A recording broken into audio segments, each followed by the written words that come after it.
70 বছর আগে যে যুদ্ধগুলি ছিল, বা ইভেন আপনি বা 82 সাল পর্যন্ত বা 88 সালে পর্যন্ত যে যুদ্ধগুলি ছিল, ওই যুদ্ধ এবং আজকালকার যুদ্ধের মধ্যে একটা পার্থক্য আছে। আগে যখন যুদ্ধ হতো তখন ওরা চাচ্ছিল স্বাধীনতা বা কনফেডারেশন, এটা হলো ওদের একটা ইয়ে ছিল। বাট ইদানিং কাল কিন্তু কোন এথনিক আর্মি কিন্তু স্বাধীনতা চাচ্ছে না, বাট ওরা চাচ্ছে দুটি জিনিস, দুটির মধ্যে যে কোনো একটি। মানে একটা হলো ফেডারেল বা কনফেডারেশন সিস্টেমে, যেটা নাকি 1948 সালে কিছু এথনিক আর্মির সাথে বা এথনিক গ্রুপের সাথে এটা এগ্রিমেন্ট হয়েছিল, যেটা পরবর্তীতে স্বাধীনতার পরে মিয়ানমার গভর্নমেন্ট ওই কথাটা রাখে নাই আর কি।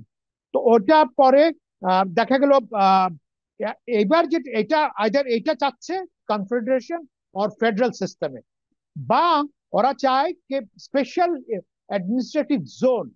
এই স্পেশাল অ্যাডমিনিস্ট্রেটিভ জোনে কিন্তু এভরিথিং ইজ ইন্ডিপেন্ডেন্ট। যেমন এরকম কিন্তু বেশ কয়েকটা রিজন আছে পূর্ব বর্ডারে, মিয়ানমারের পূর্ব বর্ডারে কিন্তু আছে, এবং ওদের কিন্তু কারেন্সি এক, সবকিছু এক, আলাদা, সরি আলাদা শুধু ফ্ল্যাগটা হলো বার্মা, বাকি সবকিছু ওরা নিজেরাই করে। এই জিনিসটা কিন্তু আরাকানিজরাও চাচ্ছে।